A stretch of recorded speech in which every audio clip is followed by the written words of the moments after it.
Good afternoon. My name is Daniel Zerike, and this is my persuasive speech. On September 24th, 2024, Marcellus Williams was executed while there were still doubts and inconsistent data in his case. Millions of people pleaded with a last-minute overturn by the Supreme Court, but this never came. Imagine you are in the same position as Marcellus Willis, in which you may be innocent, but nothing can be done to free you or stop the execution from transpiring. Would you want to be able to defend yourself? This is why the death penalty is illogical and cruel for a modern day process. The death penalty is impractical for modern day due to religious disapproval, systemic racism, and unfairness and inconsistency. This is a problem because it is immorally wrong and should be seen as legalized killing. Under religious pretense, killings of humans is considered to be bad overall, and breaking laws instituted in whatever religion. In Christianity, one of the Ten Commandments is thou shalt not kill.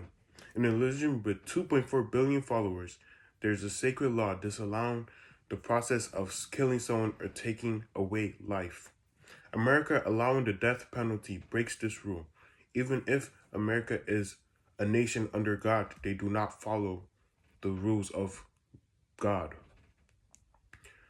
To add on, Hinduism and Buddhism also regard all life, and the death penalty also directly opposes them. Why do we have the death penalty if the sacred laws that are above the government go against them? Another factor is the racial disparities in the U.S. jail systems. By the year 2000, black people made up almost half of the state prison population, but only 13% of the U.S. population. Since 1976, 545 people have faced the death penalty and exclusion. This makes up 34% of the total number of executions taking place. Most death penalty cases are given because of murder. Knowing this, the details of murders also points out the inconsistency between the process of which the person is killed and the racial situation. Since 1976, out of all the murder cases that turned into a death penalty sentencing, 299 were black defendants and white victims.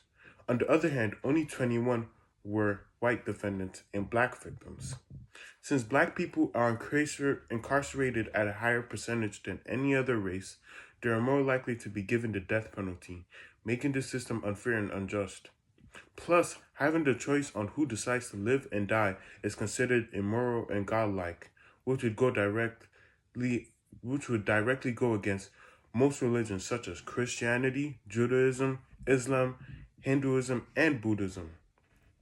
Now, what can be done to ensure that the people who are guilty get their deserved punishment without doing something considered impractical? Quickest solution is to abolish the death penalty and overturn more death penalties and give alternate sentencing. 23 states have already abolished the death penalty. This means that this solution is somewhat popular and has been considered through America. And in a 2015 study conducted by deathpenaltyinfo.org, of the 8,466 people sentenced to death from 1976 to 2013, 3,194, or 38%, had their sentence or conviction overturned, and 16% were actually convicted. Given alternative sentencing can give convicts another chance at life, especially if they are truly remorseful for what they have done. And overturning an alternate sentencing already popular tactic, but should be used at a greater scale. So instead of going to use the death penalty, we should just focus on different methods such as alternate sentencing and overturning, but on a higher level. Now, abolishing the death penalty will ensure no chance of killing someone with this method, and people will still be held accountable by their actions through longer prison sentencing, such as life in prison.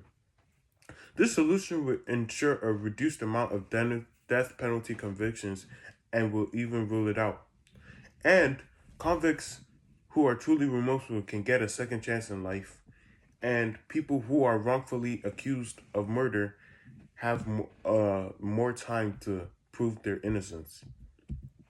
The death penalty, dating all the way back to witch trials, is a way humans take illegitimate power into their hands and make decisions that are considered wrong.